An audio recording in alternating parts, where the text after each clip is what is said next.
Nunca pensei que um simples bilhete de loteria mudaria não apenas a minha vida, mas revelaria o verdadeiro caráter das pessoas que eu mais amava. Aos 68 anos, depois de décadas trabalhando como mecânico e criando minha filha sozinho após perder minha esposa, descobri que o amor tem preço e que algumas pessoas só te valorizam quando você tem algo que elas querem.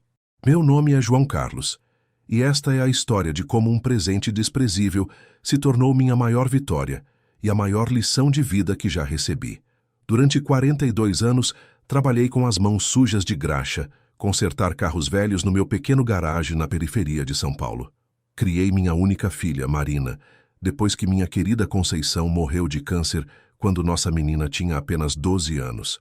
Foram anos difíceis, mas nunca deixei que Marina sentisse falta de nada, mesmo que isso significasse trabalhar 14 horas por dia e guardar cada centavo para o futuro dela.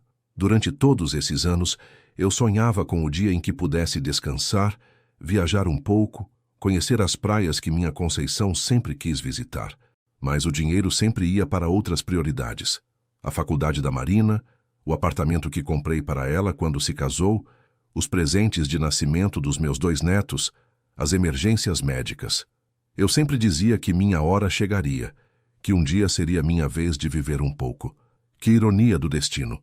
No final, minha hora realmente chegou, mas não da forma que eu imaginava. Deixe-me contar como cheguei aos 68 anos, com pouco mais que uma aposentadoria de salário mínimo e um pequeno garagem que mal pagava as contas. Durante 4 décadas, cada real que entrava na minha conta tinha um destino certo: garantir que minha filha tivesse uma vida melhor que a minha. Quando Marina fez 18 anos, eu tinha juntado R$50 mil para pagar sua faculdade de administração numa universidade particular. Não era dinheiro que sobrava. Eram noites em claro consertando carros fins de semana, trabalhando enquanto outros pais descansavam com a família, almoços feitos de pão com mortadela para economizar os $15 do restaurante. Lembro-me de contar e recontar aquelas notas amassadas, guardadas numa lata de biscoitos que pertenceu à minha Conceição. R$50 mil representavam 5 anos da minha vida. 5 anos de depois eu compro, depois eu viajo, depois eu descanso. Mas ver Marina formada, de beca e capelo, foi um dos dias mais felizes da minha vida. Ela era a primeira pessoa da nossa família a pisar numa universidade. Minha Conceição teria ficado tão orgulhosa. Eu chorei, como uma criança na formatura, e Marina me abraçou forte, sussurrando no meu ouvido: "Obrigada por tudo, pai. Um dia eu te retribuo tudo isso." Essas palavras ecoaram no meu coração por anos. Eu acreditei nelas. 3 anos depois da formatura, Marina conheceu Ricardo, um rapaz aparentemente educado, formado em engenharia, que trabalhava numa multinacional e tinha perspectivas, como ela gostava de falar. Ricardo vinha de uma família de classe média alta. O pai era médico, a mãe professora universitária aposentada. Eles moravam numa casa própria em Alphaville, tinham 2 carros na garagem e viajavam para o exterior todos os anos. Quando Marina me apresentou Ricardo, senti que algo havia mudado no jeito que ela olhava para nossa casa simples, para o meu uniforme de trabalho manchado de óleo, para o nosso bairro popular. Não era desprezo, não ainda, mas era como se ela estivesse comparando 2 mundos e encontrando o nosso inferior. O casamento custou R$85 mil. Eu disse para Marina que não precisava de festa grande, que o importante era a felicidade dos 2, mas ela insistiu que queria fazer bonito para a família do Ricardo. Vendi o único bem que me restava da época da minha Conceição, uma pequena casa que herdamos da mãe dela no interior, para pagar a cerimônia. Foi uma festa linda, admito. Marina estava radiante no vestido que custou mais que minha aposentadoria de 6 meses. A família do Ricardo elogiou tudo, mas eu notei os olhares de soslaio quando me viam conversando com os convidados. Ouvi sussurros sobre o pai da noiva que é mecânico e sorrisos forçados quando eu tentava puxar assunto. Mas naquele dia, só me importava a felicidade da minha filha. 2 anos depois do casamento, Marina e Ricardo compraram um apartamento num condomínio de luxo. O problema? Eles precisavam de R$120 mil para a entrada. Marina veio até meu garagem numa tarde de quinta-feira, usando uma roupa que custou mais que meu salário mensal, dirigindo um carro financiado que ela mal conseguia pagar. Pai, ela disse, evitando olhar nos meus olhos, a gente encontrou o apartamento dos nossos sonhos. É nossa chance de começar uma família num lugar adequado. Você poderia nos emprestar para a entrada? É só um empréstimo, pai. A gente paga de volta em 2 anos, prometo. Empréstimo. Essa palavra me cortou como uma faca. Nos últimos 25 anos eu nunca emprestei nada para Marina. Eu sempre dei do fundo do coração, porque era minha filha, meu sangue, minha única família. Mas dessa vez ela usou a palavra empréstimo, como se fosse uma transação comercial entre estranhos. Mesmo assim, não consegui negar. Usei o imóvel do garage como garantia e peguei um empréstimo bancário de 120 mil reais, comprometendo 80% da minha aposentadoria pelos próximos 15 anos para pagar as parcelas. Aos 64 anos, em vez de estar pensando em diminuir o ritmo de trabalho, eu estava assumindo a maior dívida da minha vida. Marina chorou de alegria quando transferi o dinheiro. Pai, você é o melhor do mundo. Assim que a gente se organizar financeiramente, a gente te paga tudo, pode ter certeza. Ela me deu um abraço rápido e saiu correndo para assinar os papéis do apartamento. Esse foi o último abraço carinhoso que recebi da minha filha por muito tempo. Os meses que se seguiram foram sutis no início. Marina parou de vir ao garage aos domingos para almoçar comigo, algo que fazíamos religiosamente desde que ela era pequena. As desculpas eram sempre razoáveis. Limpeza do apartamento novo, compromissos com a família do Ricardo, cansaço do trabalho. Eu entendia, ou pelo menos tentava entender. As ligações também ficaram mais escassas. Antes ela me ligava 3 vezes por semana, perguntando como eu estava, contando sobre o trabalho, lembrando de coisas pequenas como se eu tinha tomado o remédio da pressão. Depois do apartamento, as ligações se tornaram quinzenais, depois mensais. E quando aconteciam eram sempre apressadas, como se ela estivesse cumprindo uma obrigação. 1 ano após a empréstimo, Marina ficou grávida. Foi Ricardo quem me ligou para contar a notícia, não ela. Quando perguntei se podia falar com Marina, ele disse que ela estava indisposta e que me ligaria depois. Ela nunca ligou. Descobri o sexo do bebê pelo Facebook. Era um menino, se chamaria Pedro. Vi as fotos do chá revelação, uma festa linda, cheia de amigos e familiares. Não fui convidado. Quando liguei para perguntar sobre a festa, Marina disse que tinha sido algo íntimo, só família próxima. Perguntei se eu não era família próxima. Ela gaguejou uma desculpa sobre ter esquecido de me convidar porque estava muito corrida com os preparativos. O nascimento do Pedro foi outro soco no estômago. Soube que ele tinha nascido 2 dias depois, quando uma vizinha me mostrou as fotos que Marina tinha postado nas redes sociais. Corri para o hospital com um ursinho de pelúcia que comprei no caminho, mas a enfermeira me disse que Marina só estava recebendo visitas autorizadas. Esperei 4 horas no corredor do hospital. Familiares do Ricardo entravam e saíam, carregados de presentes caros e buquês enormes.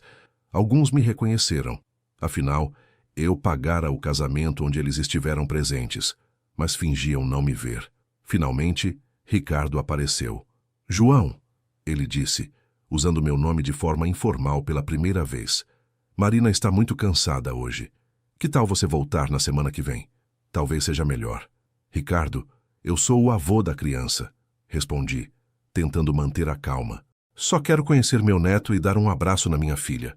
Ele olhou para os lados, visivelmente desconfortável. É que, bem, minha mãe está ajudando Marina com o bebê agora, e você sabe como é. Muita gente pode estressar a Marina.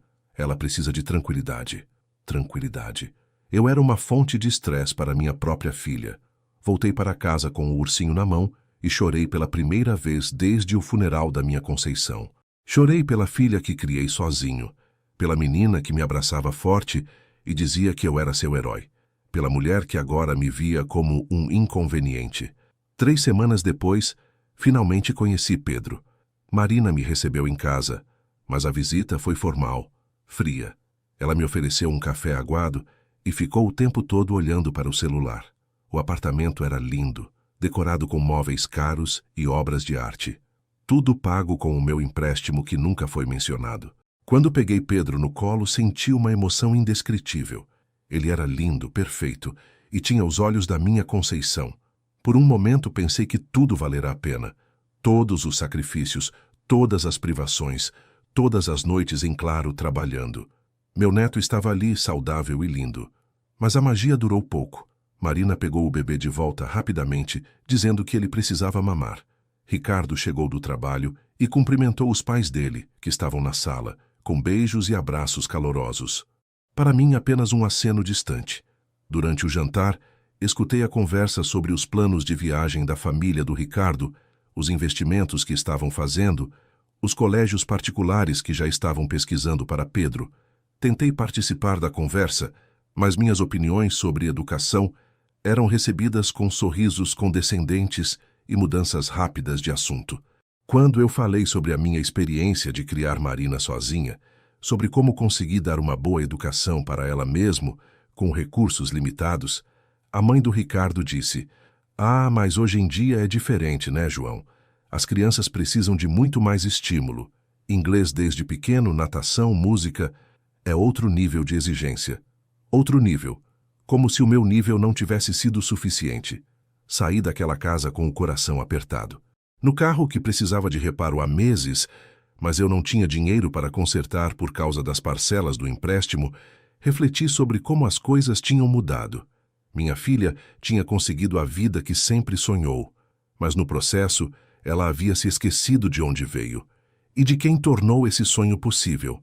Os meses seguintes seguiram o mesmo padrão: visitas esporádicas, sempre com hora marcada e duração limitada, conversas superficiais sobre o tempo e o trabalho.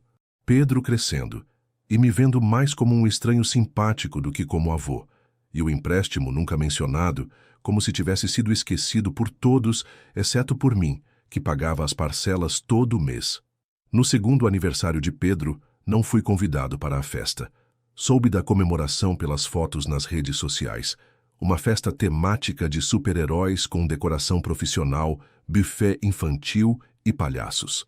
Dezenas de crianças da escola particular de Pedro, pais bem vestidos, e os avós paternos em posição de destaque em todas as fotos.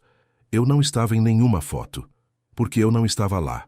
Foi nesse dia que comecei a entender que tinha perdido minha filha.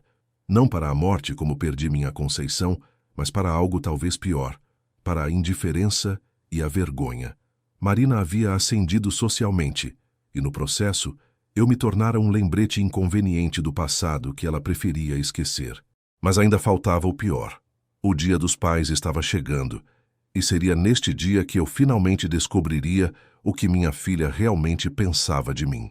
O Dia dos Pais de 2023 será para sempre gravado na minha memória como o dia em que descobri que um coração pode literalmente se partir em 1000 pedaços. Era domingo, 13 de agosto, e eu acordei com uma esperança tímida no peito. Talvez, apenas talvez, este seria o dia em que Marina lembraria que eu era seu pai, que eu ainda existia. Acordei às 6 da manhã, como sempre faço há 40 anos, uma mania de quem trabalhou a vida inteira. Fiz meu café preto, comi 2 fatias de pão com margarina e fiquei olhando para o telefone em cima da mesa da cozinha. Hoje ela vai ligar, pensei. Hoje é Dia dos Pais, ela não pode esquecer. Às 9 horas o telefone ainda não tinha tocado. Resolvi dar uma olhada no Facebook. Talvez Marina tivesse postado alguma mensagem. O que vi me cortou como uma navalha. Uma foto linda de Ricardo com Pedro no colo, os dois sorrindo para a câmera com a legenda: "Feliz Dia dos Pais para o papai mais carinhoso do mundo. Pedro tem sorte de ter um pai tão presente e dedicado. Te amamos infinito. Presente e dedicado." As palavras ecoaram na minha cabeça, enquanto eu lembrava de todas as vezes que fui presente para Marina. Nas apresentações da escola, quando ela era pequena, nas consultas médicas quando estava doente, nos dias de chuva, quando ia buscá-la no colégio mesmo estando morto de cansado. Mas não havia nenhuma menção a mim, nem uma foto antiga, nem uma mensagem de "Feliz Dia dos Pais, papai." Nada. Era como se eu não existisse. Às 11 horas resolvi ligar. Minha mão tremia quando disquei o número de Marina. Ela atendeu no quarto toque com aquela voz de quem foi interrompida, fazendo algo importante. "Oi, pai. Oi, minha filha. Como você está? Como está o Pedro? Estamos bem, pai. Pedro está brincando com os avós. Avós, no plural. Mas eu não estava lá. Marina, é dia dos pais hoje. Silêncio do outro lado da linha. Um silêncio longo, constrangedor, que dizia mais que 1000 palavras. Ah, é mesmo, pai. Desculpa, estamos muito corridos aqui. O pessoal do Ricardo veio almoçar. O pessoal do Ricardo, não a família, o pessoal do Ricardo. Eu pensei que talvez vocês quisessem me visitar ou eu poderia ir aí. Pai, hoje não dá mesmo. Está cheio aqui, sabe como é. A gente se vê na semana que vem, tá? Na semana que vem. No dia dos pais eu seria visto na semana que vem. Marina, eu sou seu pai. Eu criei você sozinho por 16 anos. Será que eu não mereço nem um almoço no dia dos pais? Outra pausa. Quando ela voltou a falar, havia irritação na sua voz. Pai, você está sendo dramático. A gente se vê sempre. Não precisa fazer tempestade em copo d'água. Sempre. Nós nos víamos uma vez por mês, por 1 hora, em visitas agendadas, como se eu fosse um dentista. Tá bom, Marina, se você diz... Ótimo. Ah, pai, a propósito, tenho uma surpresa para você. Vou passar aí mais tarde para te dar. Uma surpresa. Meu coração deu um salto. Talvez eu tivesse entendido tudo errado. Talvez ela tivesse planejado algo especial e quisesse me surpreender. Passei o resto do dia arrumando a casa, fazendo um bolo simples de chocolate, o preferido da Marina quando era criança, e imaginando que presente ela poderia ter comprado. Talvez uma camisa nova, ou um livro, ou quem sabe ingressos para algum jogo de futebol. Não importava o que fosse, o importante era o carinho, a lembrança. Marina chegou às 6 da tarde, desceu do carro rapidamente, olhou para o relógio e disse: Oi, pai. Não posso ficar muito tempo. O pessoal está me esperando para o jantar. Ela entrou em casa carregando 2 sacolas. Uma era pequena, simples, do supermercado. A outra era elegante, com o logo de uma agência de viagem cara. Senta aí, pai. Tenho 2 coisas para te falar. Meu coração disparou de expectativa. Marina colocou a sacola elegante na mesa. Primeiro tenho uma notícia linda para te contar. A gente deu um presente incrível para o pai do Ricardo hoje. Uma viagem de cruzeiro para a Europa. 15 dias conhecendo vários países. Ele ficou emocionado, chorou de alegria. Foi lindo de ver. Eu sorri forçadamente. Que legal, Marina. Ele deve ter gostado muito. Gostou demais. Sabe como é, né, pai? Ele sempre quis fazer essa viagem. E agora que está aposentado é a oportunidade perfeita. Custou uma fortuna, mas valeu cada centavo pela felicidade dele. Uma fortuna. Para o pai do Ricardo, que já tinha uma casa própria, 2 carros e uma aposentadoria de médico. E para mim? Perguntei, tentando manter o tom casual. Marina pegou a sacola do supermercado. Ah, sim, para você eu trouxe isso aqui. Ela tirou da sacola um bilhete de loteria, desses raspadinhas que vendem em qualquer banca de jornal, e uma garrafa de pinga barata. Pensei que você poderia se divertir com o bilhete, sabe? Vai que é o seu dia de sorte. E a pinga é daquela marca que você gosta. Fiquei olhando para os presentes em cima da mesa. Um bilhete de loteria de R$5 e uma garrafa de pinga de R$12. Total, 17. Para o pai do Ricardo, um cruzeiro de R$25.000. Marina, comecei, mas ela já estava se levantando. Ai, pai, eu preciso ir mesmo. Prometi para o Ricardo que não ia demorar. Você entende, né? O jantar de Dia dos Pais e tal. O jantar de Dia dos Pais, repeti. A sogra do Ricardo fez uma mesa linda. Chamou a família toda. Vai ser um dia especial para ele. Ela me deu um beijinho rápido no rosto, como se beija um tio distante numa festa de casamento. Tchau, pai. Aproveita o bilhete. Quem sabe você não fica milionário, né? E saiu. Assim, simples, deixando-me sozinho na cozinha, olhando para um bilhete de loteria e uma garrafa de pinga. Sentei na cadeira e tentei processar o que havia acabado de acontecer.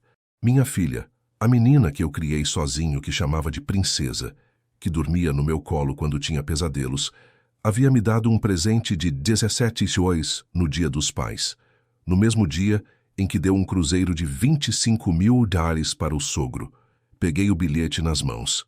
Era um daqueles com vários campos para raspar, prometendo prêmios de até R$100.000. Vai que é o seu dia de sorte, ela havia dito. Com ironia? Com sinceridade? Eu não sabia mais decifrar minha própria filha. Abri a garrafa de pinga e me servi uma dose. O líquido desceu queimando a garganta, mas a queimação no peito era pior. Lembrei-me de todos os dias dos pais que Marina e eu havíamos passado juntos quando ela era pequena. Ela acordava cedo, fazia desenhos coloridos para mim, preparava um café da manhã especial, geralmente torradas queimadas e suco Tang. E passávamos o dia todo juntos, assistindo filmes antigos na TV. Papai, quando eu crescer e ficar rica, vou comprar uma casa grande para a gente morar junto. Ela dizia, abraçada comigo no sofá velho da sala. Ela havia crescido, havia ficado rica, pelo menos mais rica que nosso passado. Mas a casa grande era só para ela, o marido e o filho. Não havia lugar para o pai que tornara tudo isso possível. Peguei uma moeda e comecei a raspar o bilhete de loteria. Primeiro campo, nada. Segundo campo, nada. Terceiro campo, nada. Raspar aquele bilhete era como raspar a minha própria dignidade, campo por campo, esperança por esperança. Quarto campo, 2. Quinto campo, nada. Sexto campo, parei de raspar e olhei para a sequência de números que havia aparecido. Peguei os óculos e olhei novamente. Depois peguei a lupa que usava para examinar peças pequenas no garage. Não podia ser verdade. Corri até o computador velho que usava para fazer orçamentos e entrei no site da loteria. Digitei os números do bilhete com as mãos tremendo. A página carregou lentamente. Minha internet era das mais baratas do mercado. Quando o resultado apareceu na tela, precisei me apoiar na parede para não cair. Parabéns! Você é um dos ganhadores do prêmio principal. Prêmio, 120 mil reais, 120 milhões de reais. Olhei para o bilhete novamente, depois para a tela, depois para o bilhete. Não podia ser real. Coisas assim não aconteciam com pessoas como eu. Liguei para o número da loteria e depois de ficar 20 minutos na espera ouvindo uma música irritante, finalmente uma atendente confirmou. Sim, senhor João Carlos, o bilhete é válido. O senhor ganhou o prêmio principal de 120 milhões de reais. Para receber, deve comparecer à sede da loteria em São Paulo com o bilhete e seus documentos dentro de 30 dias. Desliguei o telefone e fiquei olhando para aquele pedacinho de papel que havia mudado minha vida para sempre. Marina havia me dado aquele bilhete como um consolo barato, uma migalha para acalmar a consciência dela no Dia dos Pais. Ela nunca imaginou que aquelas R$ 5 se transformariam em 120 milhões. Mas eu imagino que ela jamais esperava que eu guardaria segredo sobre o prêmio, que eu iria planejar cuidadosamente como usar essa reviravolta do destino para ensinar algumas lições importantes sobre família, respeito e gratidão. Naquela noite, não dormi nem um minuto. Fiquei deitado na cama, segurando o bilhete, planejando cada passo do que viria a seguir, porque Marina havia me ensinado uma lição valiosa naquele Dia dos Pais. Ela havia me mostrado exatamente o que eu representava na vida dela. Agora, era minha vez de mostrar para ela o que ela havia perdido. Durante 2 semanas, vivi a vida mais estranha da minha existência. Por fora, continuava sendo João Carlos, o mecânico aposentado que mal conseguia pagar as contas. Por dentro, eu era um homem que havia acabado de ganhar 120 milhões de reais e estava planejando meticulosamente como usar esse dinheiro para ensinar algumas lições fundamentais sobre família e respeito. Na segunda-feira, após o Dia dos Pais, compareci à sede da loteria em São Paulo. Peguei 3 ônibus para chegar lá. Irônico, considerando que eu havia acabado de me tornar milionário. O processo foi mais complexo do que imaginava. Verificações de segurança, análises do bilhete, assinatura de dezenas de documentos, consulta a advogados especializados em grandes prêmios. O gerente da loteria, um homem elegante chamado Dr. Henrique, me explicou todas as opções de recebimento do prêmio. Poderia receber tudo de uma vez, com desconto de impostos, ficando com aproximados 84 milhões líquidos. Ou poderia optar por receber em parcelas mensais pelos próximos 20 anos. Recomendo que o senhor pense bem sobre esta decisão, ele disse, me oferecendo um café numa xícara de porcelana fina. É uma quantia que pode transformar não apenas a sua vida, mas a vida de várias gerações da sua família. Várias gerações da minha família. Se ele soubesse como minha família havia me tratado no último Dia dos Pais, Optei por receber tudo de uma vez. Queria ter controle total sobre cada centavo daquele dinheiro. Doutor, Henrique me orientou sobre a necessidade de contratar um contador especializado e me deu algumas indicações de escritórios sérios. Também me alertou sobre a importância de manter sigilo até ter toda a documentação em ordem. Pessoas que ganham prêmios altos frequentemente se tornam alvos, ele explicou. Parentes distantes que aparecem do nada, golpistas, sequestros. É recomendável manter discrição até organizar sua nova situação financeira. Perfeito. O sigilo não era apenas uma recomendação. Era exatamente o que eu precisava para executar meu plano. Nos dias seguintes, organizei minha nova vida com a precisão de um relojoeiro. Contratei o melhor escritório de contabilidade que Dr. Henrique havia indicado. O contador, Dr. Silveira, era um senhor experiente que já havia atendido outros ganhadores de grandes prêmios. Primeira regra, Sr. João Carlos. Ele me disse no primeiro encontro. Não conte para ninguém sobre o prêmio até termos toda a estrutura legal montada. Segundo, vamos organizar seus investimentos de forma que o senhor possa viver confortavelmente pelo resto da vida, sem nunca precisar tocar no capital principal. Ele me apresentou um plano impressionante. Investindo 80 milhões em aplicações conservadoras, eu teria uma renda mensal líquida de aproximadamente R$800. 000, sem contar correção monetária. Os outros 4 milhões ficaram numa conta corrente para gastos iniciais e para executar o que ele chamou de seu plano pessoal. Sim, eu havia contado para Dr. Silveira sobre meus planos em relação à Marina. Ele havia sorrido com aprovação. Conheço muitos casos similares, Sr. João Carlos.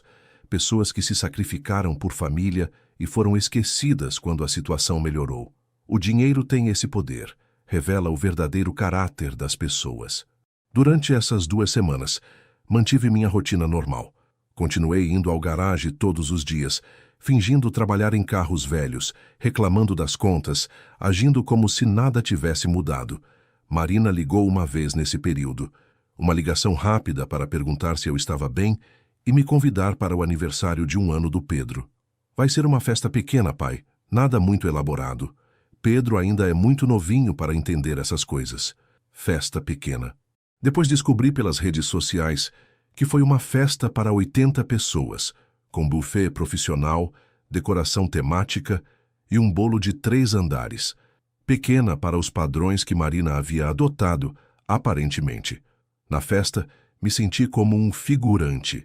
Cheguei com um presente simples, um carrinho de controle remoto que custou R$50, e observei Pedro brincando com dezenas de brinquedos caros que outros convidados haviam trazido.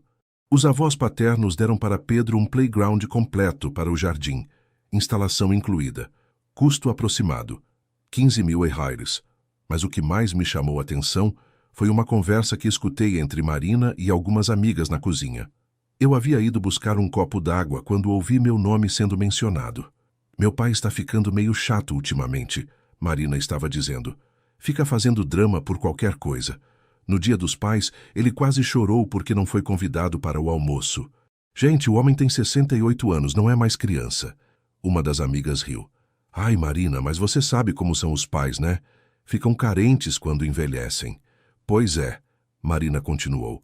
E o pior é que ele fica fazendo essas caras de coitadinho, sabe? Como se a gente tivesse obrigação de ficar sempre em volta dele. Ricardo fala que eu tenho que colocar limites, que senão ele vai ficar cada vez mais dependente. Dependente. Eu que havia trabalhado a vida inteira e criado ela sozinha, era considerado dependente por querer passar o Dia dos Pais com minha única filha. Mas ele te ajuda financeiramente ainda? Perguntou outra amiga. Marina deu uma risada amarga. Ajudar? Filha, meu pai ganha um salário mínimo de aposentadoria. Quem ajuda quem aqui sou eu. Volta e meia tenho que dar uma força para ele com alguma conta. É mais uma preocupação na minha vida, entende? Mentira. Marina nunca havia me dado um centavo sequer. Pelo contrário, os R$120.000 que emprestei para ela nunca foram devolvidos, e ela falava como se fosse ela quem me sustentava. Saí da cozinha sem pegar o copo d'água. Passei o resto da festa observando Marina interagir com os outros convidados. Todas sorrisos e gentilezas para as pessoas que considerava importantes, olhares tolerantes e distantes para mim. Quando me despedi, Marina me deu o beijinho protocolar no rosto e disse: "Obrigada por vir, pai. Pedro adorou te ver." Pedro havia brincado comigo por exatos 5 minutos durante toda a festa. O resto do tempo estava sendo disputado pelos avós paternos, que o enchiam de presentes caros e promessas de viagens. Voltei para casa naquela noite com uma certeza absoluta. Era hora de executar minha vingança. Não por maldade, mas por justiça. Marina precisava aprender algumas lições sobre família, gratidão e as consequências de tratar as pessoas como descartáveis.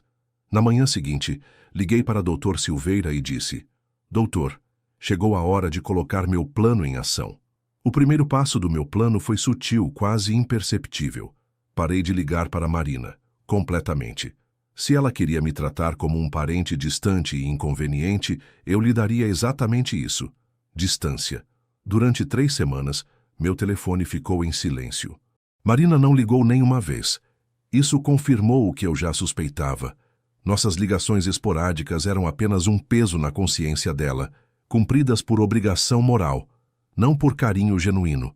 Enquanto isso, comecei a implementar mudanças discretas na minha vida. Primeiro, quitei silenciosamente o empréstimo que havia feito para dar a ela os $120 mil do apartamento. Depois, reformei completamente meu pequeno garagem. Equipamentos novos, ferramentas de última geração, uma organização impecável que faria qualquer oficina de luxo ter inveja.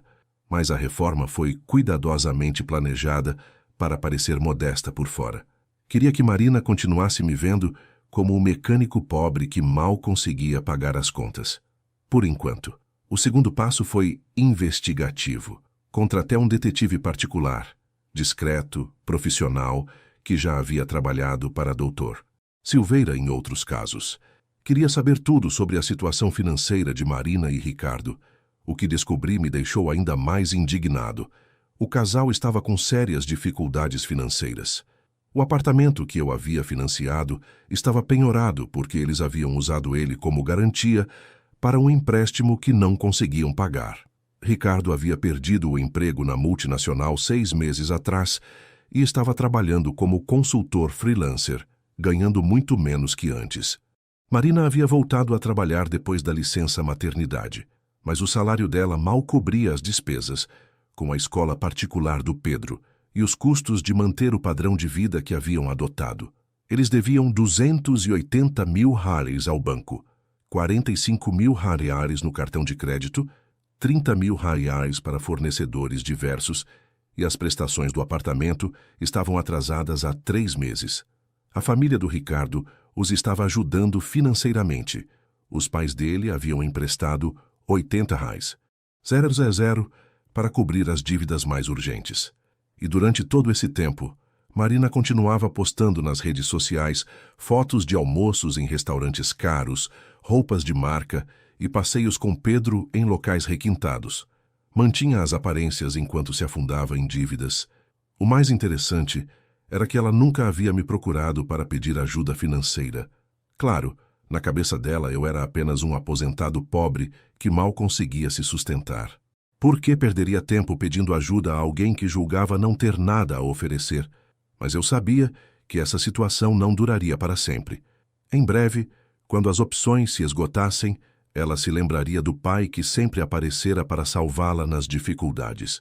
E quando esse momento chegasse, eu estaria pronto. O terceiro passo do meu plano envolveu a família do Ricardo. Usando contatos que Dr. Silveira me forneceu, descobri que Dr. Augusto, o pai médico do Ricardo, estava planejando se aposentar e vender sua clínica particular. O problema era que ele não havia encontrado compradores sérios que oferecessem o preço justo pelo negócio. Através de uma empresa de fachada que Dr. Silveira criou para mim, fiz uma proposta irrecusável pela clínica. 2,8 milhões à vista, 40% acima do valor de mercado. Dr. Augusto ficou tão feliz que assinou o contrato na mesma semana. O que ele não sabia era que o comprador misterioso era o mecânico pobre, que ele e a família tratavam com condescendência. Mas isso ele só descobriria mais tarde. Com a clínica em mãos, contratei uma empresa de administração hospitalar de primeira linha e transformei o local num centro médico de excelência, criando empregos para dezenas de profissionais da área de saúde.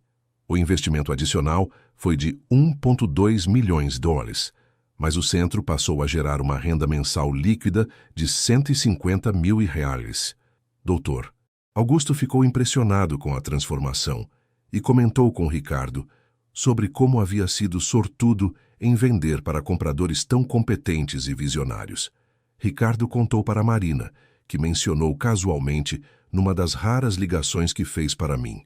Pai, você soube que o pai do Ricardo vendeu a clínica dele? Foi incrível.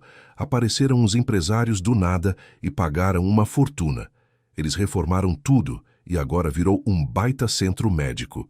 O Ricardo disse que nunca viu o pai tão feliz. Que bom, respondi fingindo pouco interesse.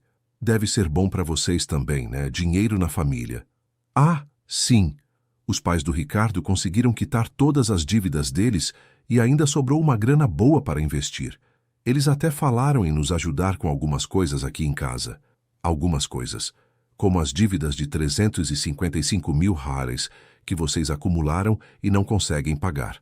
E vocês, Marina? Como estão as finanças de vocês? Silêncio do outro lado da linha. Ah, estamos bem, pai. Sabe como é, né? Sempre correndo atrás, mas a gente se vira.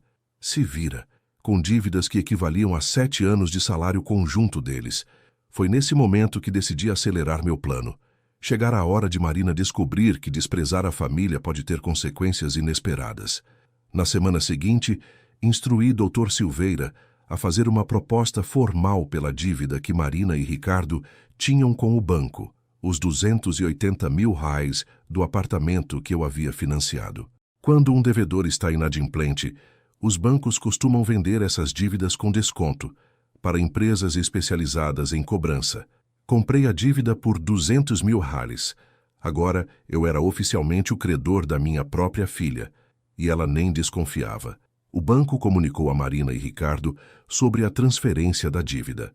Eles receberam uma carta oficial informando que a partir daquela data deveriam se dirigir à JC Consultoria e Investimentos para negociar o pagamento dos valores em atraso.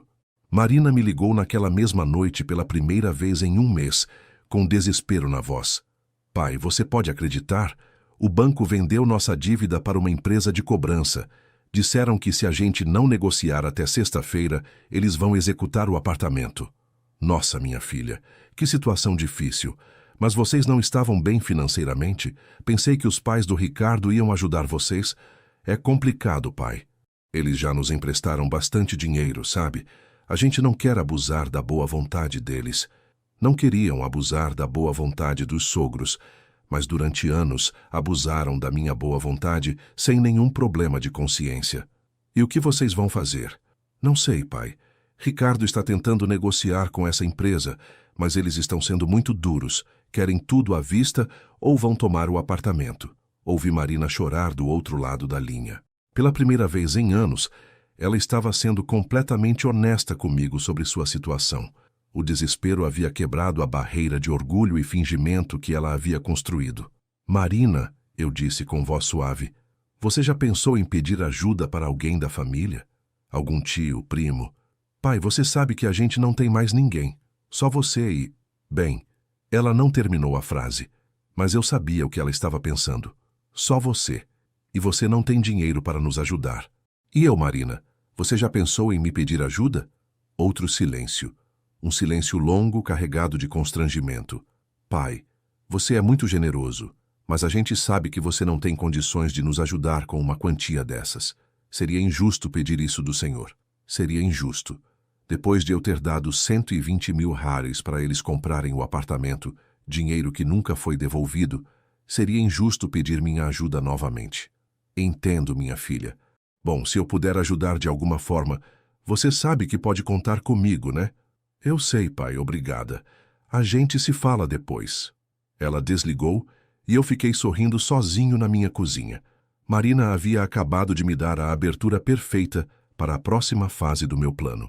No dia seguinte, liguei para o escritório da JC Consultoria e Investimentos, minha própria empresa, e marquei uma reunião com os devedores Marina e Ricardo Silva para sexta-feira, às 14 horas. Chegara a hora do grande confronto, e Marina não fazia ideia do que estava por vir. Sexta-feira, 14 horas em ponto. Marina e Ricardo entraram no escritório da JC Consultoria nervosos, vestidos com suas melhores roupas, carregando uma pasta com documentos que esperavam os ajudar a negociar sua dívida de 280 mil. Eles não faziam ideia de que estavam prestes a ter o maior choque de suas vidas.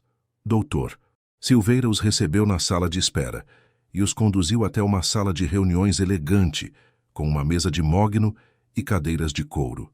Na parede, diplomas emoldurados e certificações empresariais davam ao ambiente um ar de seriedade e prosperidade. O senhor João Carlos vai recebê-los em alguns minutos, Dr. Silveira explicou. Ele é o proprietário da empresa e quem decide sobre todos os casos de cobrança. Marina franziu a testa. João Carlos, esse nome me é familiar. É um nome comum, Ricardo respondeu ajeitando a gravata nervosamente. Vamos focar no que viemos fazer aqui. Precisamos convencer esse homem a aceitar um parcelamento. Eles não sabiam que, na sala ao lado, eu estava observando tudo através de um espelho falso, um recurso que Dr. Silveira havia instalado especificamente para esse momento. Eu podia vê-los, mas eles não podiam me ver. Marina estava visivelmente tensa. Seu rosto, que um dia foi o de uma garotinha que me chamava de herói, agora mostrava sinais de estresse e preocupação. Ela havia emagrecido nas últimas semanas, e suas roupas caras não conseguiam disfarçar o cansaço que carregava. Ricardo folheava nervosamente os documentos, ensaiando mentalmente os argumentos que pretendia usar.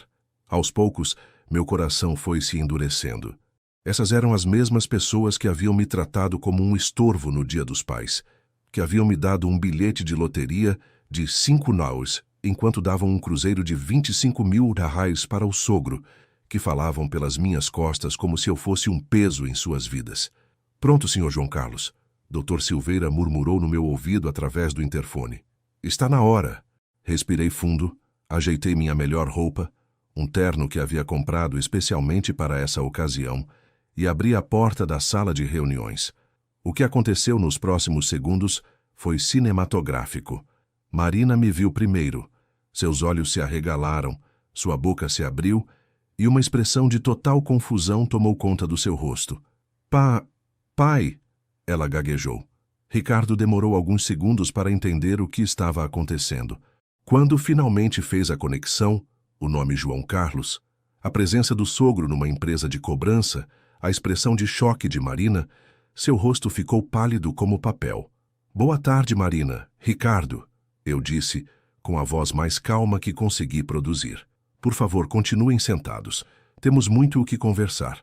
Caminhei até a cabeceira da mesa e me sentei na cadeira principal, a cadeira do poder, onde quem toma as decisões se posiciona. Durante décadas eu havia sido o homem que se sentava nas cadeiras laterais, aceitando migalhas, sendo grato por qualquer atenção que recebesse. Não mais. Eu não entendo, Marina balbuciou. Pai, o que você está fazendo aqui? Essa é a empresa que comprou nossa dívida com o banco. Exatamente, respondi, abrindo uma pasta que continha todos os documentos relacionados ao caso deles. JC Consultoria e Investimentos, João Carlos, minha empresa. O silêncio que se seguiu foi ensurdecedor. Marina e Ricardo me olhavam como se estivessem vendo um fantasma, ou talvez um alienígena. A realidade de que o mecânico pobre que eles haviam desprezado era, na verdade, o dono da empresa que controlava o destino financeiro deles, simplesmente não cabia nas cabeças deles. Como isso é possível? Ricardo finalmente conseguiu articular. Tirei da pasta uma cópia do bilhete de loteria premiado. O mesmo bilhete que Marina havia me dado no Dia dos Pais como um presente de consolação. Coloquei sobre a mesa bem à frente dos dois. Lembram-se disso? Perguntei. Marina olhou para o bilhete e depois para mim, ainda sem processar completamente a informação. Este é o bilhete que você me deu no Dia dos Pais, Marina. Lembram? Enquanto o pai do Ricardo ganhava um cruzeiro de 25 mil reais, eu ganhei um bilhete de 5 reais e uma garrafa de pinga de 12. Os olhos de Marina se encheram de lágrimas. Não de alegria, mas de compreensão gradual do que estava acontecendo. Pai, você ganhou na loteria. 120 milhões, respondi, deixando cada palavra ressoar na sala. 120 milhões de reais, com o bilhete que você me deu, porque pensou que seria divertido eu tentar a sorte. Ricardo passou a mão nos cabelos, completamente perdido. Senhor João Carlos, eu não sabia, nós não sabíamos. Claro que não sabiam, interrompi, porque vocês nunca se deram ao trabalho de realmente conhecer quem eu sou, ou do que eu sou capaz. Para vocês, eu sempre fui apenas o mecânico pobre que os envergonhava em público, que precisava ser tolerado por obrigação familiar. Marina começou a chorar abertamente. Pai, eu nunca quis... Nunca quis o quê, Marina? Nunca quis me humilhar no Dia dos Pais? Nunca quis falar pelas minhas costas que eu era chato e dependente? Nunca quis me excluir da vida do meu neto? Tirei da pasta uma gravação que o detetive particular havia feito na festa do Pedro, com equipamento profissional. Ela havia capturado perfeitamente a conversa de Marina na cozinha. Gostaria de ouvir algumas coisas que você disse sobre mim para suas amigas? Não, Marina sussurrou. Por favor, pai. Meu pai está ficando meio chato ultimamente. Fica fazendo drama por qualquer coisa. Citei de memória. Como se a gente tivesse obrigação de ficar sempre em volta dele. Ricardo fala que eu tenho que colocar limites.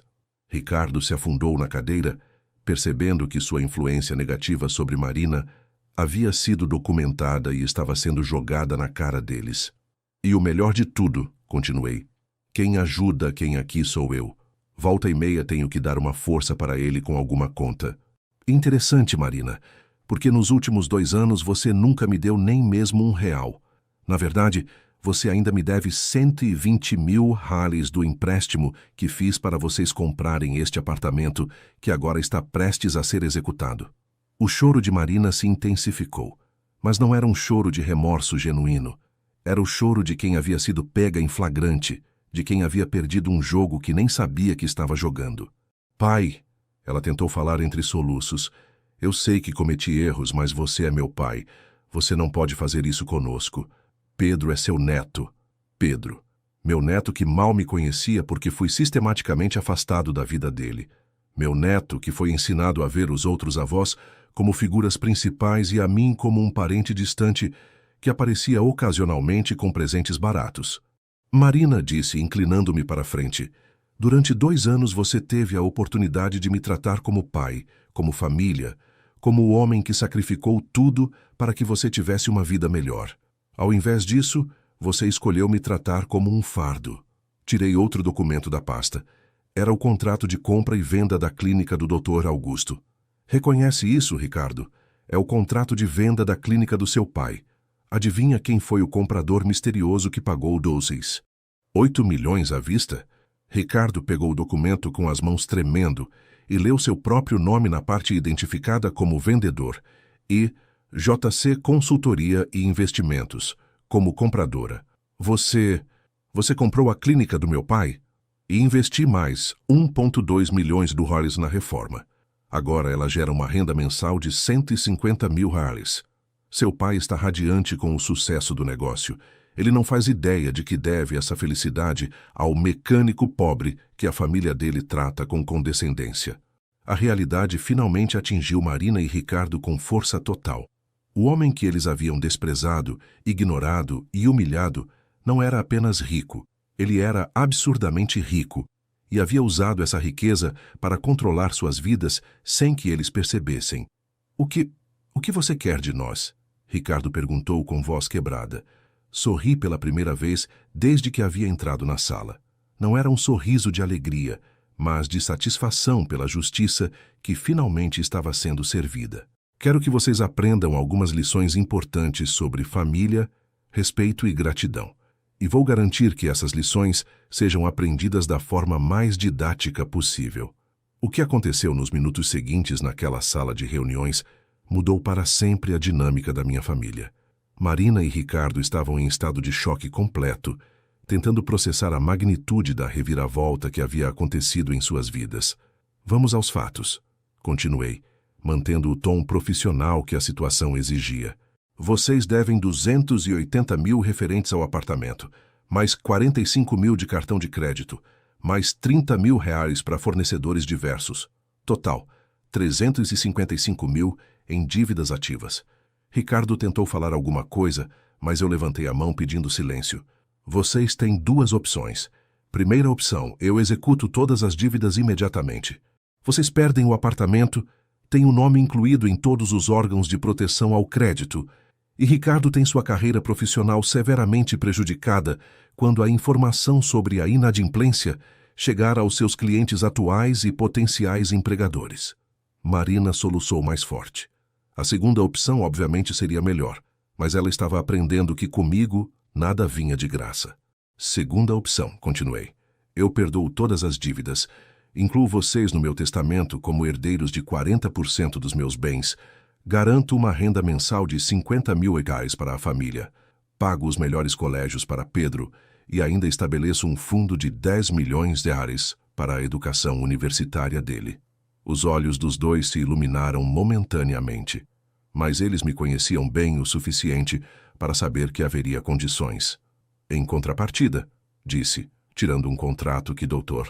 Silveira havia preparado, vocês assinarão um acordo de convivência familiar com cláusulas específicas que garantem meu direito de ser tratado com o respeito que um pai e avô merecem.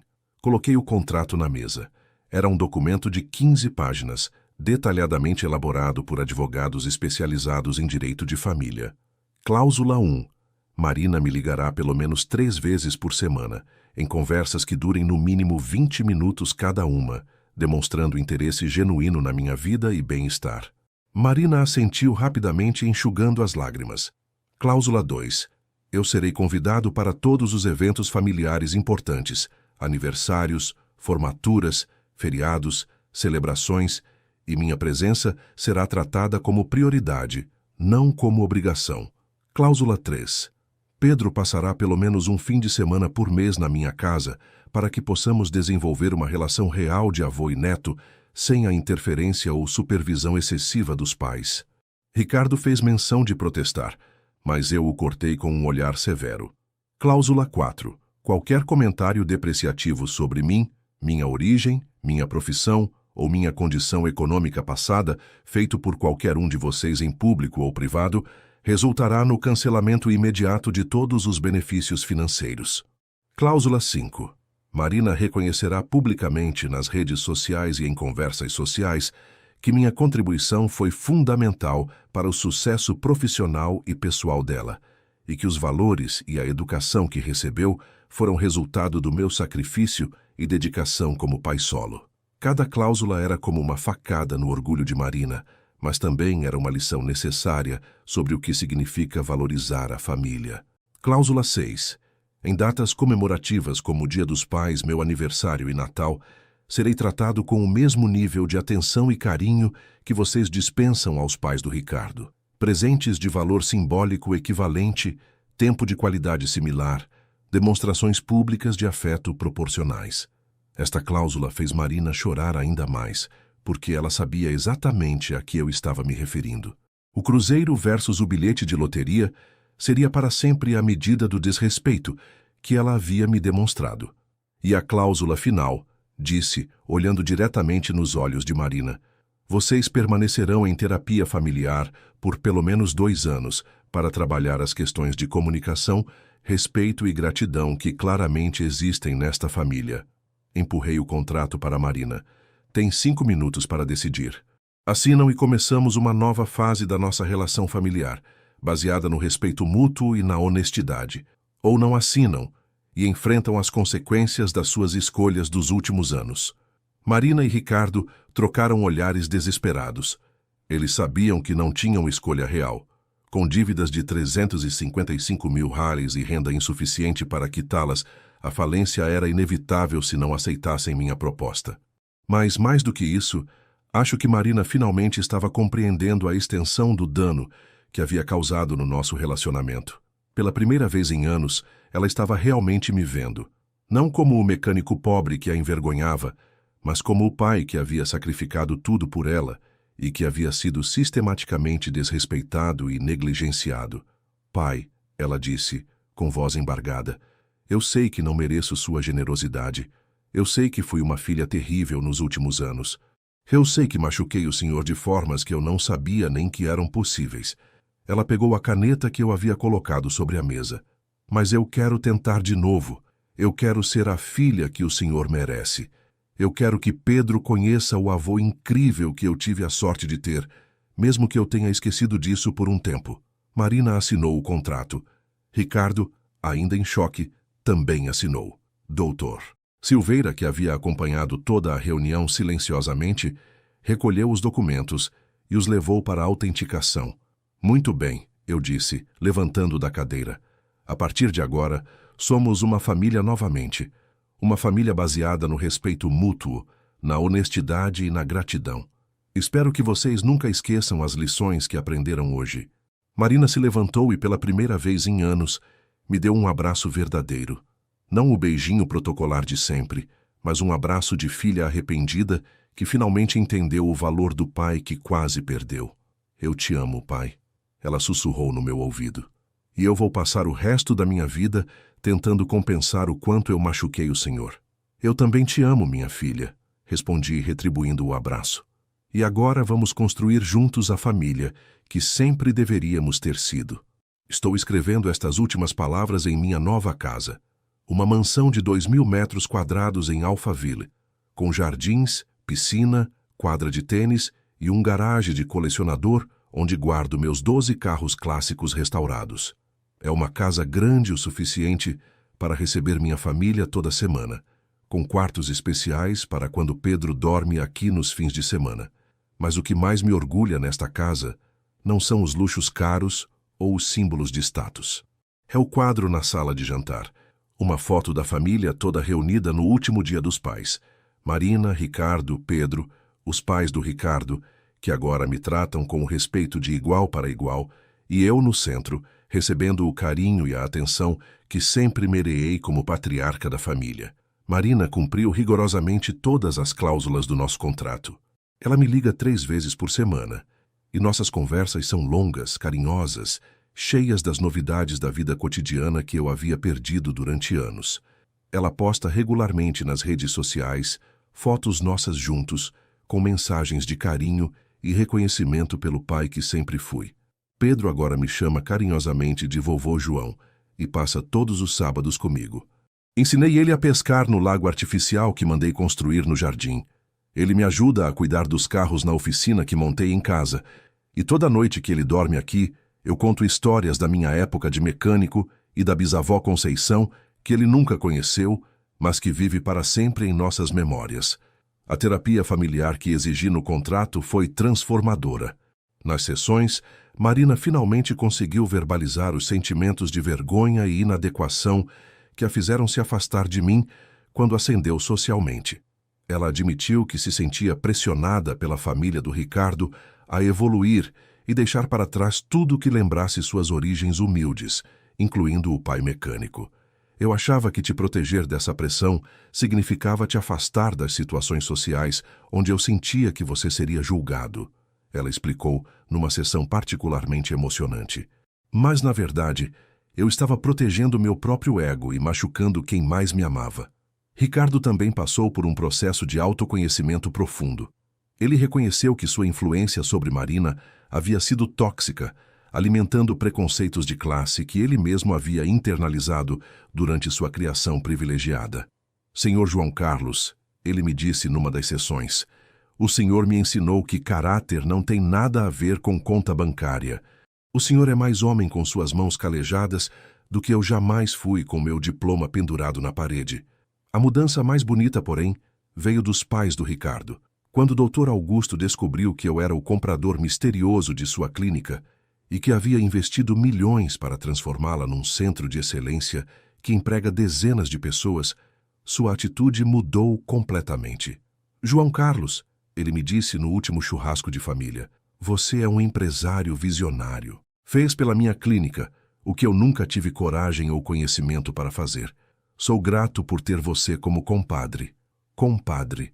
A palavra que eu sempre quis ouvir dele, finalmente dita com sinceridade e respeito. Hoje, 6 meses após aquela reunião que mudou tudo, posso dizer que tenho a família que sempre sonhei. Marina voltou a ser a filha carinhosa que me abraça forte e diz que me ama. Pedro é o neto que corre para meus braços quando me vê e conta todos os seus segredinhos. Ricardo se tornou o genro que me respeita e valoriza minha experiência de vida. Mas o mais importante, eu aprendi que às vezes é preciso lutar pela própria dignidade. Durante anos, aceitei migalhas de afeto porque tinha medo de perder completamente as pessoas que amava.